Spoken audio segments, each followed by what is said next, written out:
Halo, apa kabar semua? Senang sekali saya Rini Ayuning Tias dapat menjumpai Anda kembali dalam program kesayangan kita, Dokter Keluarga, disiarkan dari studio El Sinta TV dan 95,7 FM Fit Radio Semarang. Dan hari ini kita akan membahas seputar vaksin pada anak di era pandemi. Bagi Anda yang ingin tanya, silakan kirim saja pertanyaan ke email kami di dokterkeluarga@tv@gmail.com ya. Dan hari ini kita kehadiran kembali dengan Dr. Doni Ronaldo SPA. Beliau adalah dokter spesialis anak dari Rumah Sakit Permata Depok. Kita sapa dulu Dr. Doni yang sudah hadir di samping saya. Assalamualaikum warahmatullahi wabarakatuh, Dr. Doni. Waalaikumsalam warahmatullahi wabarakatuh. Kabarnya bagaimana? Sudah diundang lagi ke sini. Sehat, baik, alhamdulillah. Sehat terus Ya. gitu ya dok ya, amin gitu ya dok ya. Hari ini mau bahas seputar vaksin ya pada anak di era pandemi. Dok, ini kan walaupun belum jadi orang tua, tapi aku dengar-dengar aja gitu ya, katanya kan ibu-ibu atau bapak-bapak di luar sana ini banyak juga dok yang cemas nih di tengah pandemi ini mau bawa anaknya ke fasilitas kesehatan terdekat atau mungkin ke rumah sakit atau ke posyandu atau apapun itu yang istilahnya banyak kerumunan, itu masih agak-agak ada rasa cemasnya gitu ya dok ya. Karena kan biar bagaimanapun mungkin anaknya ada yang usianya masih di bawah 2 tahun atau di usia 5 tahun ke bawah, itu kan katanya kan masih rentan-rentannya gitu ya dok ya. Jadi sebetulnya ini agak-agak takut nih mau bawa untuk imunisasi atau apa, jadinya tertunda gitu kan. Jadi sebenarnya kalau kita lihat kasus yang seperti sekarang ini tengah pandemi ini, jadi mengapa sih penting sekali diangkat gitu, pentingnya vaksin di era pandemi, jadi jangan sampai tertunda juga gitu kan dok. Jadi bagaimana ini dokter latar belakangnya sendiri? Iya, untuk kasus-kasus yang bisa menyebabkan pandemi kan sebenarnya bukan cuma COVID-19 ya. Kita sudah banyak beberapa kali dapat kejadian luar biasa seperti polio di tahun 2004-2005 gitu, yang ada kasus lumpuh layu tiba-tiba, terus langsung angkanya banyak gitu ya kejadiannya. Kemudian kemarin 2017-2018 difteri ya, yang waktu itu kejadian juga, itu kan juga suatu kejadian yang luar biasa ya. Itu karena vaksinasinya tidak dikerjakan. Jadi kalau misalnya pasien atau orang tua ini terlalu khawatir dengan COVID, padahal penyakit kan tidak cuma COVID-19 ya, ada penyakit-penyakit lain yang sebenarnya bisa kita cegah dengan pemberian vaksinasi. Jadi kalau misalnya ada penundaan dari vaksin yang sudah ada vaksinnya itu, ya risiko kena penyakit-penyakit yang lainnya bisa tinggi ya. Seperti kejadian tadi itu difteri sampai ada yang meninggal tuh, polio, atau kejadian-kejadian seperti penyakit yang kongenital gitu ya, seperti rubella yang sebenarnya bisa kita cegah gitu dengan pemberian vaksin. Jadi sebenarnya untuk vaksinasi sendiri kita sebaiknya tetap harus kita kerjakan, tapi protokol kesehatannya kita perhatikan. Dan yang penting lagi rumah sakit itu juga harus memperhatikan istilahnya mungkin tempat waktu mengerjakan vaksinnya harus dibedakan. Maksudnya tempat pasien sakit sama pasien sehat yang sekedar tumbuh kembangnya istilahnya untuk pemeriksaan tumbuh kembang, untuk vaksinasi tempatnya harus terpisah.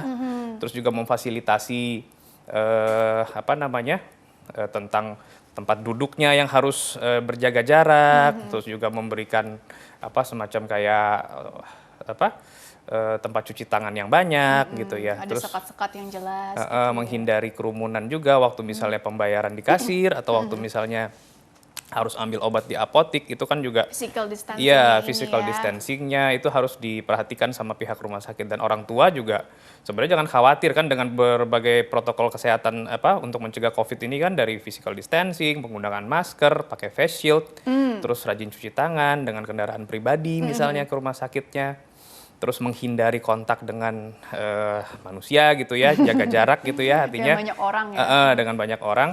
Ya itu kita bisa meminimalisir kemungkinan kita kena infeksi sama COVID kan, tapi kita tetap harus mencegah penyakit yang lain supaya anak-anak kita nih nggak sakit gitu. Alhamdulillahnya kan sekarang udah memasuki era new normal gitu ya. Waktu awal kan sempat ya karena berbulan-bulan di rumah jadi ketunda juga sampai ada yang 1 bulan belum vaksin lagi gitu ya dok ya. Jadi malah jadi rentan terhadap penyakit-penyakit yang lain karena terlalu terfokus pada yang COVID-19 ini. Betul. Oke, tapi sebenarnya begini dokter, tujuan dari vaksin itu apa gitu kan? Karena kan kita harus paham dulu gitu ya, mengapa sih ini jadwalnya tuh mesti nggak molor gitu ya, karena kan tujuannya dari ini kan membangun apa sih kekebalan atau apa, khususnya pada anak yang memang jauh lebih rentan kan, kelompoknya rentan nih. Jadi vaksinasi itu kan sebenarnya upaya untuk membentuk, bukan meningkatkan ya, tapi membentuk kekebalan atau imunitas yang bisa didapatkan baik dia pasif maupun aktif ya, imunitasnya itu dengan memasukkan bagian dari kuman atau kuman yang sudah dilemahkan, ya kuman ini bisa berupa virus, bisa berupa bakteri, ya, tapi tidak menyebabkan penyakit pada anak ini, tapi dia merangsang imunitasnya untuk bereaksi.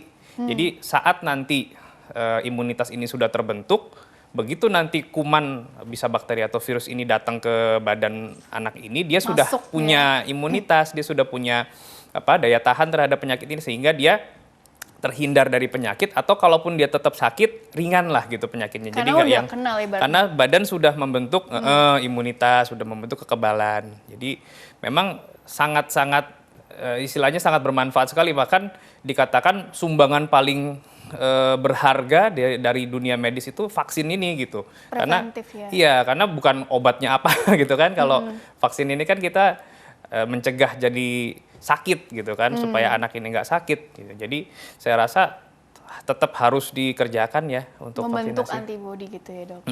Betul. Kan gini, antibodi bukannya udah ada yang terbentuk secara alami, kan ada juga yang maaf ya kelompok-kelompok tertentu yang menganggap seperti itu, sehingga vaksin perlu nggak, seberapa perlu sih gitu ya, karena kan secara alami bukannya Tuhan kan ada aja gitu. Iya, antibodi yang sudah terbentuk ini kan dengan proses orang ini terpapar dulu dengan kuman ya. Begitu ya, terpapar kuman ini kalau mungkin kan kita melihat juga jumlah kumannya, imunitas si pasien yang terkena, ya terus udah gitu faktor lingkungan, artinya paparannya harus berulang-ulang misalnya. Kalau jumlah kumannya mungkin sedikit, terus daya tahan si pasien ini bagus, dia bisa membentuk imunitas secara alamiah, bisa. Tapi kita kan nggak pernah bisa jamin kita kena waktu kumannya itu lagi sedikit, atau kita daya tahan lagi bagus, kan belum tentu. Lagi kita sakit atau kita apa, bisa aja kita ketularan orang yang, dan mungkin dia kuman yang masuk ke badan kita banyak, sehingga yang terjadi kita harus sakit dulu nih.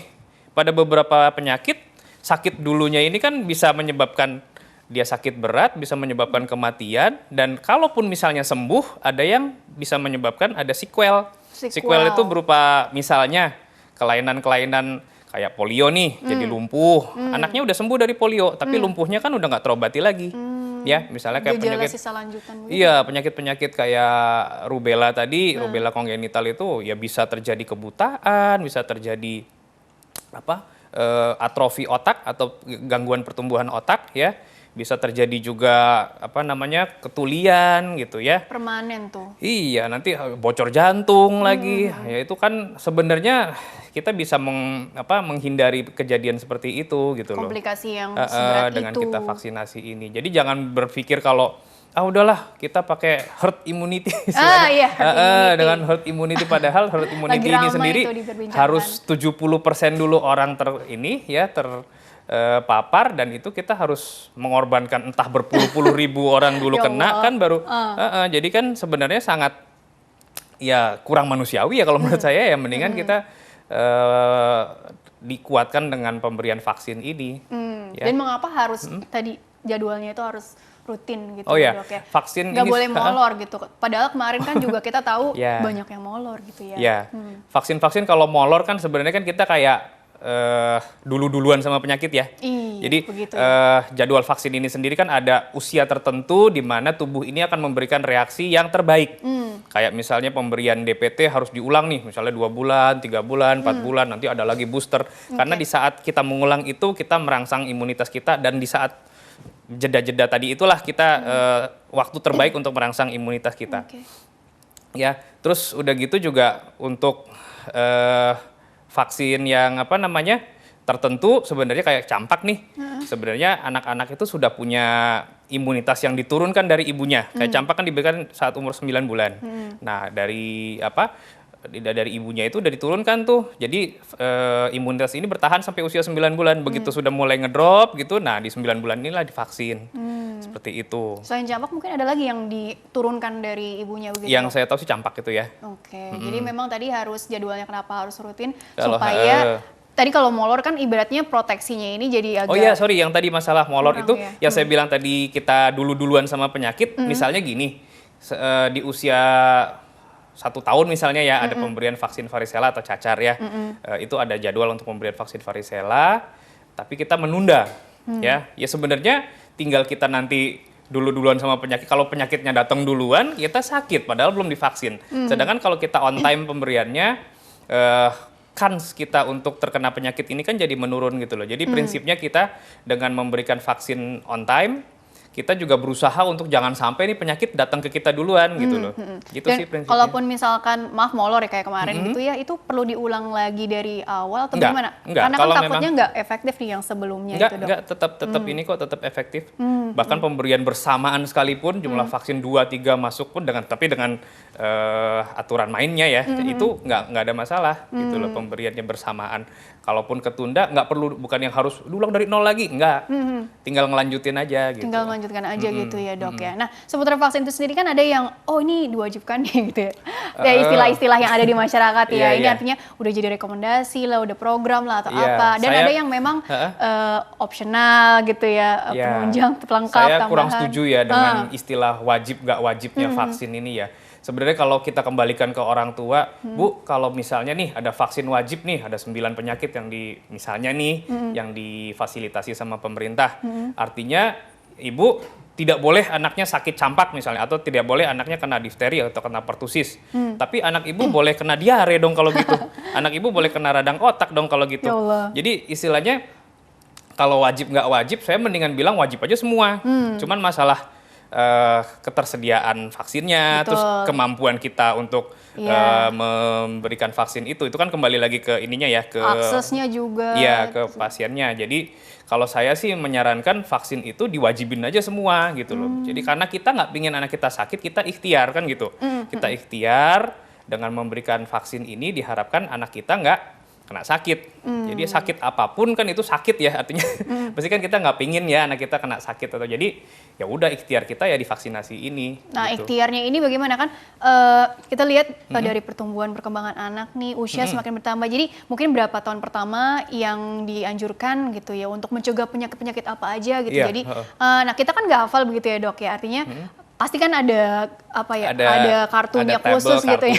Iya, tentang Tapi mungkin vaksin-vaksin. dokter bisa share nih ya, mungkin di usia berapa, ini nih kira-kira kalau yang di atasnya nanti ada boosternya atau apa gitu. Iya, untuk imunisasi dasar yang dari pemerintah itu kan ada 9 penyakit ya yang bisa istilahnya difasilitasi sama pemerintah ya. Waktu baru lahir tuh hepatitis B, polio, BCG, difteri, pertusis, tetanus.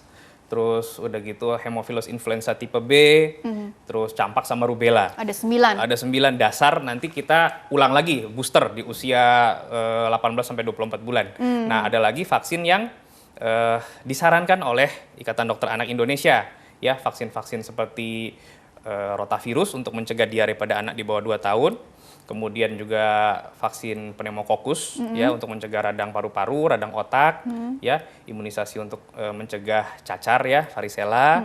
Kemudian imunisasi untuk mencegah hepatitis A, terus tipes, ya, dan berbagai vaksinasi yang lainnya selepas usia 2 tahun itu. Ya, itu jadi yang imunisasi dasar dan booster. Jadi booster itu penguat atau pengulangan. Jadi supaya imunnya udah turun, tembak lagi supaya naik lagi gitu. Jadi itu namanya booster. Dikuatin lagi. Dikuatin lagi. Dan itu tadi yang mungkin tadi kemarin terhambat itu yang lebih banyak imunisasi yang dasar tadi ya, Dok? Ya, dasar maupun yang booster nih banyak kehambat kemarin. Ya, karena awalnya juga memang kita kan namanya menghadapi pandemi yang tiba-tiba ya, panik. Jadi banyak aturan yang udah tunda dulu 2 minggu, aturan awalnya begitu. Tapi setelah dievaluasi lagi, malah khawatir juga nih, nanti takutnya malah nggak cuma corona yang datang gitu kan, tapi, penyakit yang lain juga bisa datang. Nah, ini kan aku nggak terlalu mengikuti gitu ya, mungkin dokter bisa share ya sebagai dokter spesialis anak. Yang kemarin-kemarin ini justru jadi semakin meningkat yang selain COVID ya artinya ya. Yang karena kurangnya tadi imunisasi atau jadwalnya ini yang jadi molor tadi, kira-kira penyakit apa aja yang meningkat tadi? Yang tetap ya istilahnya yang tahunan kan diare sama pneumonia itu memang istilahnya penyakit-penyakit yang hampir pasti ya ada setiap tahunnya ya. terus penyakit-penyakit. Kalau yang sekarang kan penilaiannya belum begitu ini ya, belum jelas karena kita masih konsen sama COVID ya. Tapi kalau misalnya mungkin dirunut lagi tuh bisa jadi tuh polio bisa balik lagi tuh. Difteri, mesti didata dulu dong. Yang kejadian itu bisa kembali lagi tuh. Jadi memang kita ya jangan menunda deh gitu istilahnya, jangan menunda vaksin deh kalau memang bisa. Jadi mungkin ini yang perlu ditanamkan sekarang kan karena eranya udah yang memasuki new normal, udah nggak perlu lagi ada rasa khawatir yang berlebihan. Karena kan kalaupun sekarang alhamdulillahnya kan proteksinya udah semakin ditingkatkan begitu ya dok ya. Mau ke rumah sakit, terus juga pasti ada himbauan dari orang tua atau caregiver apa yang perlu diperhatikan anaknya atau dari orang tuanya yang mendampingi juga bagaimana. Dan di rumah sakit sendiri kan tadi udah dipisahkan yang sehat dengan yang sakit. Jadi terus juga mungkin ada tips-tips yang bisa di-share juga nggak ketika orang tua akan membawa anaknya untuk imunisasi nih ke rumah sakit atau ke pusat layanan kesehatan terdekat. Ya physical distancing-nya tadi ya, physical distancing, terus udah gitu kebersihan dirinya juga ya, perilaku hidup sehat dan bersih tadi ya, rajin cuci tangan, masker. Kalau anak di bawah 2 tahun sebaiknya jangan pakai masker ya, karena bahaya sufokasi ya. Jadi sarannya pakai face shield, jadi lebih aman dari kejadian istilahnya. Di bawah 2 tahun tidak disarankan masker, tapi pakai face shield pakai face shield aja, bahaya sesak napas karena kadang-kadang orang tua nggak ngelihat gitu kan, dia tahu-tahu pakai masker sesek kan gitu, ngikutin kakaknya atau orang tuanya pada pakai, jadi kan dia ikutan pakai sesek terus, dari orang tua paling itu sih ya, jangan yang naik kendaraan umum, terus udah gitu menjaga jarak, ya yang standar-standar kita udah sering denger deh. Ya kalau rumah sakit kan ya itu palingan memfasilitasi dibuatin wastafel yang banyak misalnya, terus hand wrap-nya juga difasilitasi, terus udah gitu juga kursi-kursinya ditanda-tandain tuh, yang ini boleh didudukin, yang ini enggak gitu kan.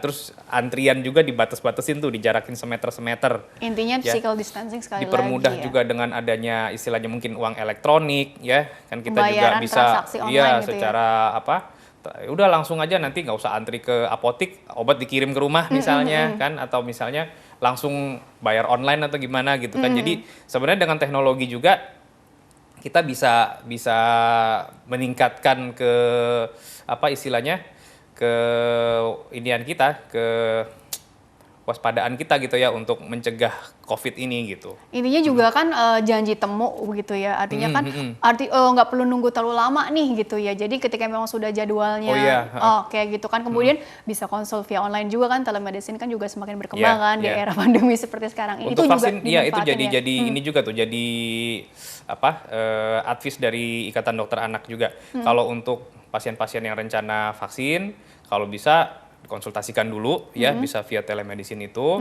Terus udah gitu juga nanti jamnya diatur, terus jalan masuk sama jalan keluarnya dibedakan, tempat anak sehat anak sakit dibedakan. Tadi memperhatikan faktor-faktor itu jadi itu sih rumah sakit udah pada kerjain ya.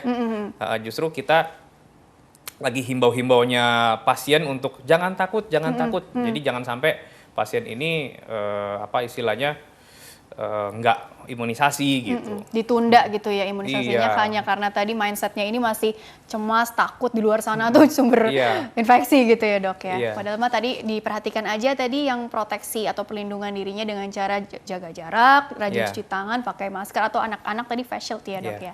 Oke, kurang lebih seperti itu. Kita jeda dulu ya dok ya. Baiklah pemirsa, jangan kemana-mana, tetaplah bersama kami akan kembali sesaat lagi.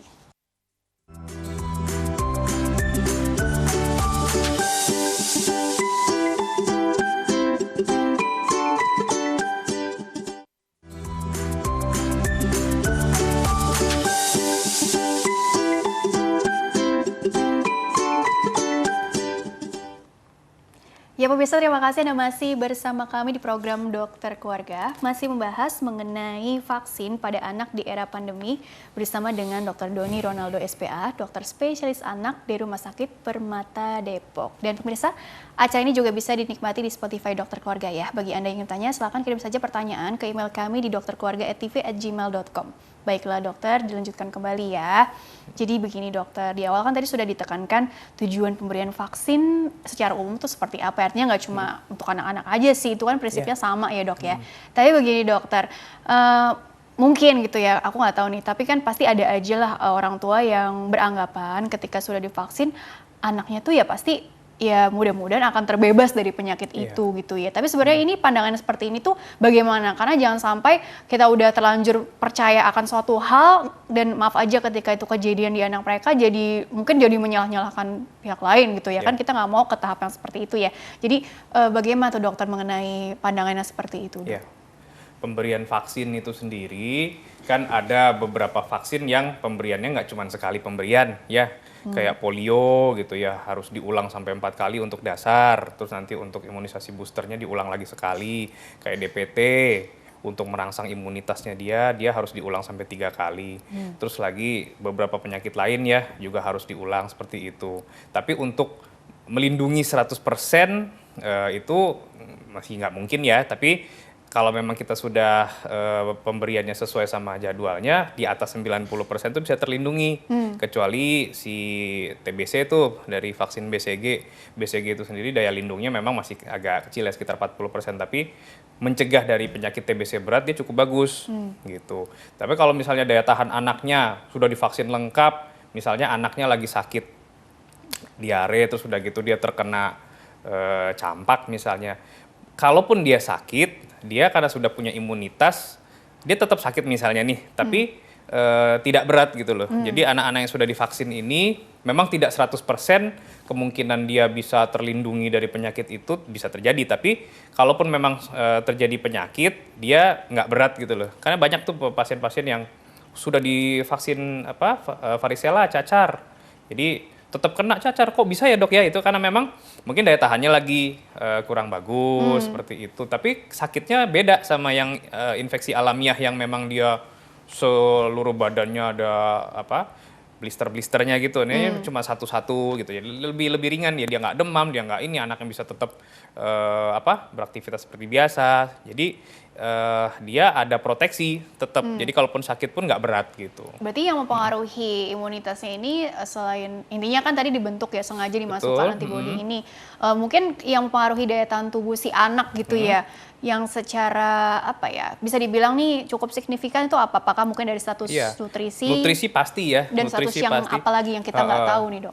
Status nutrisi iya, terus udah gitu juga lingkungan yang sehat juga iya. Kan kalau misalnya itu sudah gitu juga adanya penyakit bawaan yang dia derita juga, kalau misalnya dia nggak ada misalnya ke penyakit alergi gitu-gitu, ya mungkin dia jadi lebih kuat gitu loh untuk mencegah penyakit yang sudah divaksin ini gitu. Intinya dia ada penyakit penyerta lainnya atau enggak gitu ya, atau penyakit bawaan, kan kita nggak tahu juga ya, masing-masing anak kan beda-beda gitu ya case-nya ya, kurang lebih seperti itu. Dok, nah ini juga yang menarik juga untuk dibahas nih mengenai kalau sudah diberikan vaksin kan artinya respon tubuh anak kan bisa aja beda-beda gitu ya dok ya. Ada yang aman-aman aja, anaknya ceria-ceria aja. Ada yang kok jadi kok agak demam dikit lah, atau mungkin macam-macam lah gitu. Ada yang bengkak atau apa gitu. Ada yang anaknya jadi nangis, rewel, tidurnya nggak nyenyak malamnya gitu. Sebenarnya kan itu ya masih tergolong wajar kan ya. Atau sebenarnya ada penjelasan khusus lainnya nggak supaya orang tua juga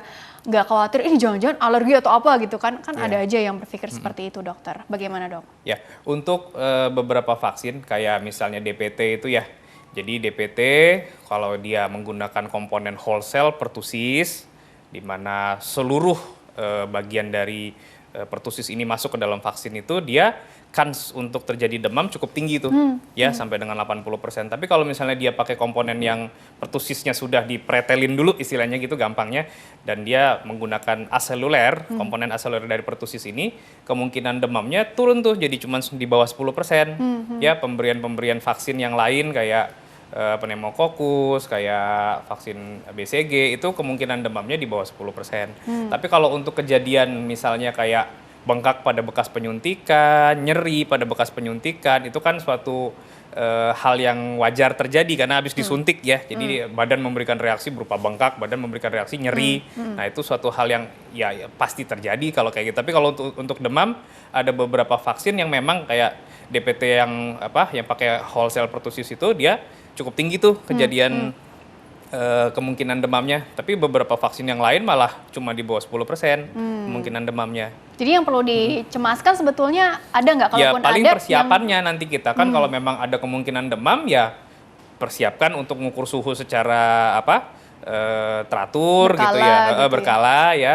Terus udah gitu juga siapkan juga antipiretik, obat turun panas ya. Jadi kalau memang anaknya diukur, panas nih, di atas 38 misalnya, udah kita kasih paracetamol ya. Jadi itu bisa menjadi obat lah untuk apa istilahnya menetralisir kalau terjadi demam atau nyeri juga bisa gitu kan. Tapi ada juga yang memang yang apa istilahnya alergi gitu terhadap kandungan. Ya, jadi memang kan kita nggak bisa memastikan juga kalau anak ini akan bereaksi alergi ya pada pemberian vaksinasi. Makanya kita setelah vaksinasi anak ini, kita harus sediakan waktu tuh sekitar 30 sampai 45 menit tuh untuk dia tetap di rumah sakit, tetap di tempat yang bisa kita awasi sehingga kita bisa lihat reaksi alerginya. Kalau misalnya di atas 30-45 menit itu tidak terjadi reaksi alergi, pasien bisa pulang. Tapi kalau misalnya ada kan bisa kita siapkan untuk pemberian obat-obatan yang untuk mengatasi alergi tadi. Iya, gitu. pasti ada solusinya lah yang sudah dipersiapkan sebelumnya ya dok ya. Apa sih ada yang bilang alergi telur lah nanti terhadap protein yang ada di dalam macam-macam lah ya gitu ya yang ada di pikiran orang tua gitu ya. Intinya kan mau yang terbaik untuk anaknya gitu kan. Oke dokter, kita masuk ke pertanyaan email dulu ya karena ini pertanyaan emailnya cukup panjang juga. Jadi bagi pemirsa yang ingin bertanya via email, silakan kirim saja pertanyaan ke email kami di dokterkeluarga@tv@gmail.com. Format lengkapnya di bawah ini, nama, usia anak Anda, tempat tinggal, serta pertanyaannya sedetail mungkin ya. Pertanyaan pertama ini dari Bapak Trias dari Bekasi. Dokter, saya ingin bertanya seputar vaksin BCG. Apakah benar vaksin BCG ini bisa mempengaruhi hasil tes Mantux ya? Karena anak saya hasil tes Mantuxnya positif, tapi beberapa waktu sebelumnya anak saya baru aja divaksin BCG. Mohon penjelasan, terima kasih. Vaksin BCG ini tujuannya ini untuk apa? Tes Mantux juga untuk apa? Jadi korelasinya juga bagaimana dokter? Apakah saling mempengaruhi gitu ya? Jadi vaksin BCG itu adalah vaksin yang diberikan untuk memproteksi anak terhadap penyakit TBC. Ya, sedangkan tes Mantux itu sendiri adalah tes untuk melihat apakah tubuh kita ini pernah terpapar sama komponen bakteri TBC ini apa enggak. Jadi memang bisa istilahnya dengan adanya pemberian BCG sebelumnya, tapi biasanya jedanya 1-2 bulanan ya setelah kita 1-2 bulanan ya? Jadi kita setelah vaksin terus bisa aja tes Mantoxnya jadi positif palsu istilahnya kan cukup gitu. Panjang ya sebetulnya ya 2 bulan itu. Iya, jadi dan memang kalau pada aturan dari IDAI sendiri kalau anak-anak yang misalnya terlambat divaksin BCG nih, anaknya udah 3 bulan belum divaksin BCG, itu kita harus Mantox tes dulu. Takutnya kalau dia sudah ada kuman TBC di dalam badan anaknya, di BCG malah kayak ngasih penyakit gitu loh. Jadi bisa korelasi. Apakah dengan dia sudah di BCG terus jadi Mantoxnya positif, tergantung waktunya juga tadi yang pertama ya. Terus jangan-jangan tapi juga kita harus menggali lagi nih, karena Mantox ini kan sebenarnya kan komponen yang harus digali. Jadi scoring TBC itu kan ada 8 poin ya. Kalau memang tes Mantoxnya positif, lakukan screening yang lain. Misalnya riwayat kontak dengan penderita TBC, terus misalnya juga kita lihat ada nggak pembengkakan kelenjar getah bening, status nutrisinya gimana, ada nggak batuk lamanya, demamnya gimana, ronsennya gimana. Nah dari 8 poin tadi kita scoring tuh, kita ulang tuh ininya dinilai gimana. Kalau memang scoringnya mengarah ke penyakit TBC ya bukan karena BCG-nya terus Mantoxnya jadi positif, karena memang sakit ya. Tapi kalau dari scoring itu juga kita hasilnya istilahnya nggak mencukupi untuk ini, jangan-jangan efeknya si BCG bisa jadi. Oke, begitu ya. Ini di tengah pandemi, artinya gini, kan jangan terlalu terfokus juga pada COVID ya, ada juga penyakit-penyakit lain ya, siapa tahu, ini tadi maaf ini kan berarti kan ada pemeriksaan untuk ada TBC atau enggak gitu ya dok ya, kayak gitu ya. Jadi artinya kita harus singkirkan juga kemungkinan penyakit-penyakit yang lain juga ya dok ya, kurang lebih seperti itu. Baiklah. Tapi kalau tadi untuk pertanyaannya udah menjawab ya, kalau kurang lebih ya dari dokter ya, insya Allah ya. Baiklah, pertanyaan selanjutnya nih dari Sari dari Jakarta Timur. Karena gini tadi aku jadi mikir kalau misalnya ada batuk, demam, aduh jangan-jangan nih COVID nih gitu loh. Tapi nggak taunya mungkin kemungkinan penyakit yang lain bisa aja gitu kan ya. Oke. Dari Sari sekarang, dari Jakarta Timur. Ibu Sari bertanya seperti ini, dokter, anak saya perempuan masih usia 18 tahun. masih anak-anak ya dok ya, 18 tahun. Udah dewasa. Itu sebenarnya. Anak-anak tuh katanya ada yang bilang 0 sampai 17, 0 sampai 18. Iya 17 tahun, 11 bulan, 29 hari, begitu 18 tahun kita pindahin ke dewasa. Oke, ini ke dokter dewasa nih harusnya ya. Oke, sepertinya ada alergi dingin dok. Karena kalau ke tempat-tempat yang dingin langsung seperti orang pilek, hidung meler, terus kulitnya kering, sangat menggigil. Untuk anak alergi dingin, adakah vaksin tertentu yang bisa diberikan secara rutin atau berulang untuk menunjang imunitasnya? Karena kalau kondisi tubuhnya lagi jelek, dia suka nggak nafsu makan, lemas, dan lain-lain. Terima kasih. Jadi alergi sih sebetulnya yang ditanyain ya dok ya, tapi vaksin yang mungkin tadi booster atau lengkap gitu kali ya sifatnya. Untuk 18 tahun, tadi ya bukan udah dokter yang umum ya? Apa-apa, kita jawab aja. Artinya dia punya faktor resiko berupa penyakit alergi. Artinya penyakit alergi ini kan juga anak kalau misalnya sering kumat-kumatan, pileknya sering kumat-kumatan, batuknya misalnya, tidurnya terganggu. Karena tidurnya terganggu, makannya jadi nggak enak. Makannya jadi nggak enak, akhirnya nutrisinya jadi jelek. Nutrisi jelek, imunitasnya jadi jelek. Artinya kalau ditanya, dok ada nggak vaksin yang bisa? Ya semuanya aja gitu. Karena memang imunitasnya dia sudah terganggu karena misalnya penyakit alerginya ini sendiri dia sudah menurunkan imunitas dia. Jadi jadi sebaiknya vaksin-vaksin yang kalau ditanya vaksin apa yang ini ya mendingan divaksin semua. Tapi memang kalau penyakit alergi hati-hati karena tadi kan bisa bereaksi alergi pada orang-orang yang memang alergi ya. Terus untuk dalam kondisi COVID kayak sekarang ini penyakit-penyakit komorbid, penyakit-penyakit yang berjalan bersamaan ya, kayak influenza, kayak pneumokokus, yang lokus targetnya tuh sama-sama ke paru-paru nih ya. Itu dengan kita memvaksinasi influenza misalnya, atau kita memvaksinasi pneumokokus atau Haemophilus influenza tipe B misalnya kayak gitu, itu dia bisa meringankan gejala kalau misalnya kena COVID nih, meringankan gejala COVID-nya sendiri. Karena COVID sendiri kan kebanyakan yang kita dengar kan yang sakitnya jadi berat itu misalnya dia dengan hipertensi, dengan kencing manis, dengan infeksi bronkitis alergi, dengan adanya jadi dengan adanya komorbid dia kejadian penyakitnya jadi lebih berat. Nah, kita minimalisir dengan pemberian vaksin-vaksin yang dia mempengaruhi saluran nafas ini tadi. Oke, jadi sifatnya mengurangi gejala ya dok ya? Ya mengurangi penyakit lah istilahnya gitu. Tapi kalau untuk alergi fokusnya berarti menghindari alergennya ya? Betul, maksudnya untuk gitu alergi, kan? jadi sebenarnya kan alergi itu kan ya gimana caranya jangan terpapar dengan alergen sehingga kita reaksi alerginya nggak keluar gitu. Ya mungkin ada juga kan yang anak yang jadi stres gitu karena harus di rumah kan belajarnya di rumah nggak ketemu teman, terus artinya stres juga kan bagi anak, artinya secara mental, psikis pengaruh juga itu dokter kadang yang jadi menurunkan daya tahan tubuh gitu ya. Bisa aja gitu ya. Tapi kurang lebih seperti itu ya, tadi pertanyaan-pertanyaannya sudah cukup jelas terjawab. Jadi sebenarnya begini dok, balik lagi tadi seputar antibodi atau kekebalan gitu ya. Kekebalan ini kan tadi bisa dipengaruhi oleh status gizi anak, kemudian penyakit penyertanya, kemudian sebenarnya apalagi sih yang perlu dievaluasi ya, karena ini juga ini boosternya ini perlu berulang, apakah rutin perlu 1 tahun sekali ini diberikan lagi gitu ya dok. Artinya gini kan anak kan perjalanan hidupnya masih panjang gitu ya, supaya kualitas hidupnya juga semakin baik gitu ya. Kira-kira asi asuhnya gitu yang perlu diperhatikan itu apa? Mungkin ada bedanya nggak ketika kita bicara anak-anak yang masih tumbuh kembang dengan yang sudah remaja? Tentunya kan perlakuannya ada tips-tips khusus nih biasanya dokter. Ya, untuk anak-anak yang masih di bawah 2 tahun bener ya, jadi vaksin itu kita banyak sekali yang harus kita ikutkan untuk vaksinnya karena memang dia imunitasnya di dalam badannya masih sangat rendah, jadi memang harus dirangsang-rangsang dan memang nggak bisa dipukul rata sih kalau vaksin kayak DPT diulang 3 kali, kayak polio diulang 4 kali, kayak BCG cuma sekali aja, kayak si campak diulang 2 kali, booster. Jadi memang ada aturannya sendiri-sendiri dan memang nanti kalau memang konsultasi ke dokter kita akan jelaskan mana yang harus diulang, mana yang enggak ya. Itu ada jadwalnya gitu. Tapi juga nggak sekedar anak di bawah 2 tahun, nanti anak di usia 5-7 tahun kan ada program BIAS tuh, program di sekolah tuh, anak-anak SD kelas 1 gitu ya, atau TK besar yang divaksin DT, vaksin ulang untuk difteri sama tetanus.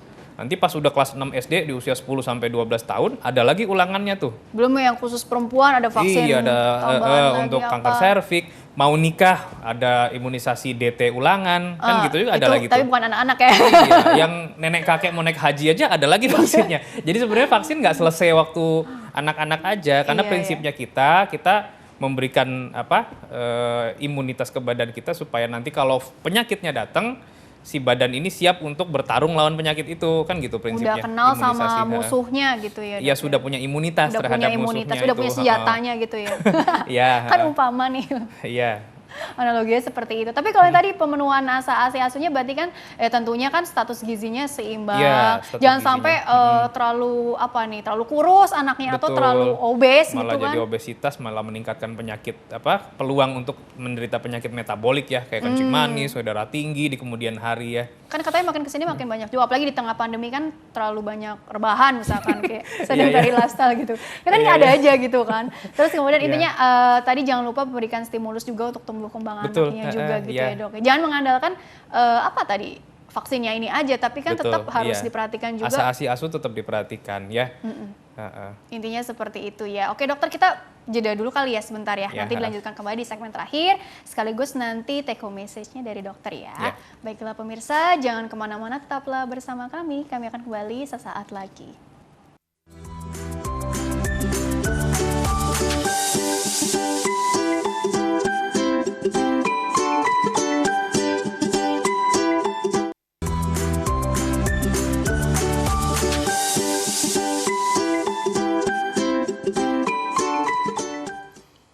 Ya pemirsa, terima kasih Anda masih bersama kami di program Dokter Keluarga.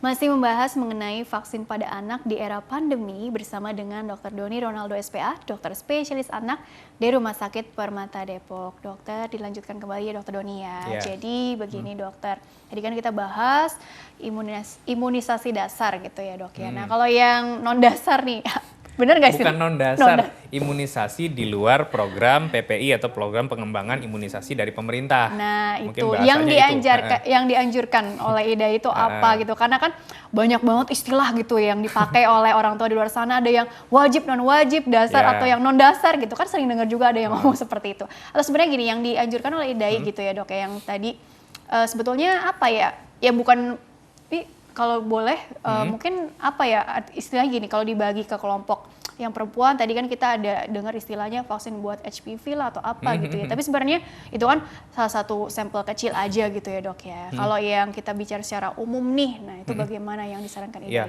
yang disarankan oleh IDAI yang dari pemerintah dikerjakan ya, terus kemudian di luar program PPI tadi ada imunisasi untuk mencegah diare. Diare pada anak di bawah 2 tahun disebabkan paling sering 80% karena rotavirus. Ya, jadi imunisasi rotavirus itu penting. Terus kemudian juga pneumonia yang kasusnya 11-12 sama diare pada anak di bawah 2 tahun itu dengan pemberian pneumokokus vaksin itu juga penting. Terus kemudian juga imunisasi seperti influenza nih yang sekarang bisa istilahnya komorbid dengan COVID itu juga penting. Imunisasi untuk mencegah cacar ya, varicella di usia setahun itu juga penting tuh. Terus imunisasi untuk mencegah radang otak yang disebabkan karena Japanese encephalitis ya, kalau anaknya bepergian ke daerah kayak Bali, kayak Kalimantan Ikut Timur, orang tua gitu ya. itu juga penting tuh. Terus hepatitis A, ya imunisasi hepatitis A, imunisasi tifoid untuk anak-anak di atas 2 tahun yang dia sudah mulai mengenal jajanan-jajanan luar misalnya, kan itu penularannya lewat makanan sama lewat fekal oral gitu istilahnya ya. Iya. Nah itu juga penting. Ya jadi vaksin-vaksin itu terus tadi ada vaksin demam berdarah, ada lagi vaksin HPV ya, itu juga penting tuh untuk diberikan. Semua Di penting luar. dong. Ya, Ya karena kan? kita nggak pakai istilah wajib gak wajib Iya. lagi, karena wajib gak wajib ini sangat mengaburkan sekali gitu. Karena kan jadi sifatnya nggak apa-apa deh mahal dikit, tapi kan ini investasi untuk masa depan anak Ya, gitu dibanding kan. harus sakit, dibanding harus istilahnya bolak-balik masuk rumah sakit, ada sequel penyakit, mendingan kita protektif dari awal gitu, kayak istilahnya kayak ikut asuransi lah kalau ikut vaksin ini kan. Kan Kayak cost-nya kita jadi mencegah jauh gitu. lebih rendah dong kalau Iya. kita mencegah gitu, daripada nanti udah terlanjur sakit, belum ada komplikasinya, rugi macam-macam ya dong. Iya. Waktu, tenaga, biaya, belum lagi maaf kalau udah ada komplikasi tadi kan bisa Ada gejala sisa, nah itu nggak sembuh sempurna kan gitu, Iya. bahaya kan. belum lagi nanti ya tumbuh kembang anak terus secara psikis mempengaruhi juga gitu ya Iya. dok ya. Itu yang perlu diperhatikan sih ya.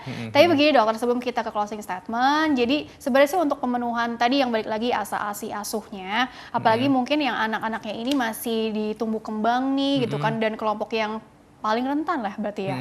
Jadi bagaimana supaya tumbuh kembangnya ini di tengah pandemi ini tidak terhambat lah ya istilahnya, Yeah. dengan pemenuhan tadi asa-asi asuh, termasuk salah satunya imunisasi yang lengkap gitu ya, tidak Yeah. terpending Tunda. karena mindset orang tua yang mungkin masih takut-takut atau cemas gitu ya dok ya. Yeah. Jadi sebenarnya bagaimana sih poin pentingnya di sini sebelum ke closing statement mengenai Yeah. asa-asi asuh? Untuk tadi? asa-asi asuh memang orang tua ini sangat-sangat diandalkan sekali gitu ya dalam kondisi COVID seperti ini, karena memang kita di kondisi COVID ini memang kita mencegah kontak dengan yang lain ya, yang bisa menularkan penyakit COVID itu sendiri. Jadi untuk asa-asi asuhnya ini orang tua memang harus istilahnya 24/7 tuh untuk kontak istilahnya sama anaknya, memberikan stimulasi motorik-motoriknya, bahasanya, perkembangan sosialnya, atau adik kakaknya nih yang ya istilahnya dalam satu keluarga. Tapi kalau misalnya cuma ada orang tua, ya cuman orang tuanya ini kan yang kita andalkan kan gitu. Jadi untuk pemberian nutrisinya orang tua juga harus kejar tuh. Terus udah gitu untuk asa-asi asuh tumbuh kembangnya ya, stimulasi-stimulasi dari orang tua itu sangat-sangat penting, apalagi di era COVID yang anaknya ini mungkin nggak bisa kontak dengan anak-anak lain gitu. Iya. Ya, Oke, kurang lebih seperti itu ya dokter, karena waktunya juga terbatas. Jadi kesimpulannya sih singkat saja mengenai Ya. tema hari ini dokter, silakan. Ya, kesimpulan yang bisa kita tarik yang pertama, di masa COVID seperti ini tetap terapkan istilahnya pola hidup bersih dan sehat ya, PHBS itu tetap kita harus kerjakan. Kemudian juga untuk orang tua atau anak-anak yang memang ya istilahnya harus keluar, lakukan protokol COVID ya, protokol pencegahan penyakit COVID yang sudah diumumkan oleh pemerintah Dianjurkan ya, oleh pemerintah. sudah dikabarkan sama pemerintah. Terus yang ketiga, jangan menunda vaksin ya, jangan menunda vaksin. Tetap diberikan vaksinasi karena penyakit tidak hanya COVID-19, karena penyakit lain pun juga kita harus cegah supaya anak kita tidak sakit. Benar, Mungkin demi itu masa poinnya. depan bangsa yang lebih sehat gitu ya, lebih Ya. bugar. Oke, baik dokter. Terima kasih telah berbagi ilmunya di sini. Insya Allah membawa banyak manfaat untuk orang banyak. Sukses, sama-sama. berkah selalu untuk dokter Doni ya. Yuk, Iya, dan pemirsa terima kasih juga Anda telah mengikuti program ini. Saya Rini Ayuning Tias, beserta seluruh kru yang tugas mohon undur diri dari hadapan Anda. Sekian dan sampai jumpa.